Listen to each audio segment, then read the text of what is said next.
Hey guys, it's Woody the Unexceptional Gamer, and this is Mail Monday, a weekly series that's not so much about the gameplay, but instead is about your questions and my answers to them. Let's get going. Schizophrenia life crisis. Hey Woody, a few years back I was diagnosed with schizoaffective disorder, which is a mix of schizophrenia and bipolar disorder. I basically went crazy, and I've been in and out of the hospital for these passing years. I recently moved in with my brother in a college town, and the delusions and hallucinations are creeping back. I know you're not a psychologist. I'm on meds. I'm suicidal. I'm hallucinating. I'm terrified. Anyways, I've been told I'm a superhero. But what kind of superhero is so distant, mysterious, and certifiably insane? I hold on to what I once was in a desperate attempt to save my shattered soul. I have a hard time asking for help, but where is my self worth? How can I escape the void with no buildings in sight? I need to reclaim my newfounded life and forever changed mind. So, yes, help. Mail Monday or not. Thanks, Woody. Don't use my name. For those that don't know, schizophrenia is a mental disorder that makes it hard to tell the difference between what's real and what's not real. It makes it hard to think clearly, have normal emotional responses, and act normally in social situations. It's it's a tough card in life to draw, for the poker analogy. There aren't easy solutions to this though. I I try to think that on Mail Monday we don't shy away from hard questions, and that's one of the reasons I picked this. The first time I read it, I thought, well, I don't have an answer for that. So let's find questions I do have answers to. Let's find the problems that aren't so difficult to solve. But that's not how we're supposed to be doing this, right? We don't just cherry pick the people that have easy answers. My man's got a tough one. He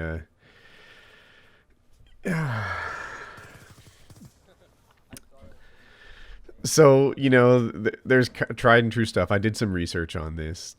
Stay on your meds. If you go off your meds, you regress. That's just the deal, right? It might be easy to think that you don't need them anymore because they're working, But, if they're working, that means you stay on them. It doesn't mean that you drop them.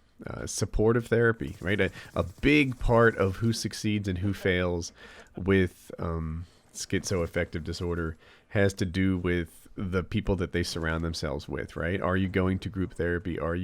It sounds like your brother and your family have created a supportive environment around you, and for that you're lucky. That's a big deal. And then there's some training involved, right? I know autistic people who they don't read the social cues quite as easily as someone who doesn't have this problem would. And I think I'm AFK right here, but they don't read the social cues quite as easily as some others might. And instead, they just kind of get trained on how to respond to this. When you see somebody pause, when you see somebody make this face, this means this or that. Like, it's not intuitive to them, but they figure out how to react in social situations.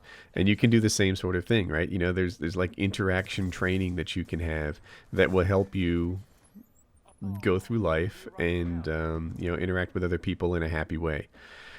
These are the sorts of things that you have in your future, and it's not easy. Like I said off the start, there isn't a simple answer. Like, I think I've got a question, I don't know if I'll use it, but what to do on a first date.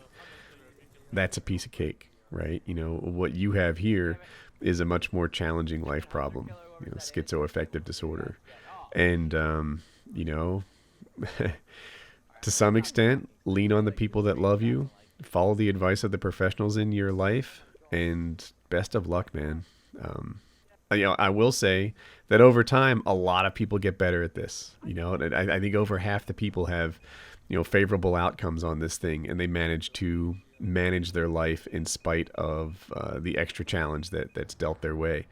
I'm hoping you get the same thing. I'm hoping that, yeah, you've got this thing that you kind of have to work through, and you have a bad week here and there, but by and large, you live a normal, healthy, happy life. That is within your grasp if you just follow some of the basics and do okay. And by the way, the fact that you're kind of aware of this, the fact that you can recognize or see yourself not always behaving appropriately, means that your case is not as bad as it could be.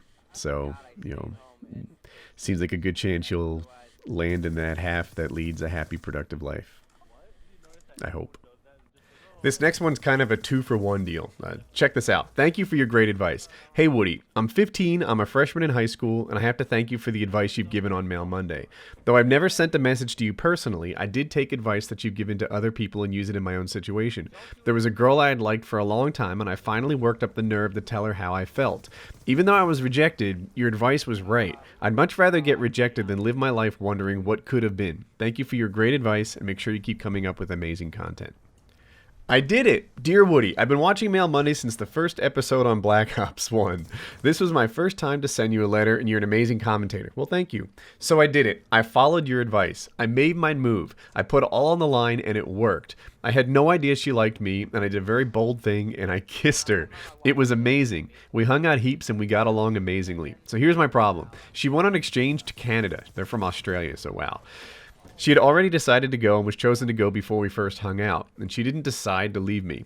She's gone for 6 months, and we both want to go out when she comes back. My question is, how do I keep her liking me, and how do I make sure that she will have the same feelings, if not more, when she comes back? I've already sent her a letter and a mixtape, mix USB, haha, in the mail, and hopefully they'll reach her by Valentine's Day. P.S. To the guys in the friend zone, really think about if you and this girl went out. Do you actually have a lot in common, or are you just completely infatuated with them for no reason? If not, make the move. I did. It worked. Lots of love from your Australian subs. I brought these two back to back just to talk about this notion of pursuing somebody that you like, right? There are guys who get caught in this zone of, liking a girl, not sure if she likes them back, sort of eyeballing her from afar, which sounded creepy but wasn't what I was going for. Sometimes these relationships, or I guess more accurately, potential relationships, all they need is movement. I don't even care what direction they move in. It doesn't matter. You just have to do something. You have to make your move. You can't sit there from the outside waiting and waiting and waiting. You have to try something, right? Try something. Succeed or fail is both better than where you are right now. Where you are right now is just guaranteed failure, not going anywhere, not doing anything. Where you are right now and just sort of liking her from a distance doesn't get you anywhere. What gets you somewhere is making a move, giving it a try, not living a life of regret, right? The things that I tried to slam home almost every week. And I thought it was really cool that we had two guys here who both made their move with different results, and they're both happy. And that's a giant thing, right? Even the guy who the girl didn't like him back was like, man, it's nice to know where I stand. It's nice to know that now it's time to move on to some other girl and find a win in another place. That is way more preferable than just sort of, existing on the outside, not really in her life. Go find someone who likes you back. A lot of times these dating things are numbers games, Mercadurka gets girls all the time. And I'm like, dude, what's your magic? What's your secret? How do you make this go? And he's like, it's a numbers game, man. Ask out more girls, you get more girls. Yes. And I'm telling you, when the occasional girl says no to our godlike woman pleaser Mercadurka, I don't know what to say there. I'm telling you, he doesn't go into his dorm room and, sit lonely nights wondering why people don't like him back. That's not what happens there. Instead, my man says he just moves on to girl number 2, girl number 3, girl number 400,000. I don't even care. But the point is, he's getting girls because he's trying and he's making a movement, and that's what I want you guys to do too. On to his specific thing, from this long distance relationship, how can I stay in her mind? How can, I make sure that this thing doesn't fade? There's cliches on both sides of this thing, right? On one hand, absence makes the heart grow fonder. She can build you up into this superhuman, wonderful person. And on the other hand, out of sight, out of mind. How do these things actually work? Well, they go both ways, right? That's why there are these cliches for both sides of this thing. And the way that you can make the heart grow fonder is to stay in touch, to connect with her. I recognize your time zones are freaking dreadful between Australia and Canada. I mean, it couldn't be a lot worse. But do what you can and talk to her and chat with her and make sure that you stay active in her life. Sending the mixtape was a really awesome move. Trying to connect with her on Valentine's Day would be an awesome move too. Just make sure that you're not forgotten and try to connect and try and laugh and be yourself. I'm telling you, there's something cool in my mind about online relationships.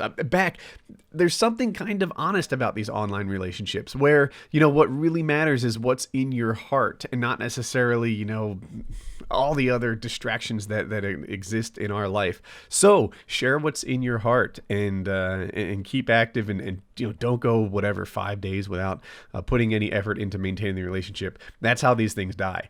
But keep in touch with her, and best of luck, man. I'm glad that you made your move.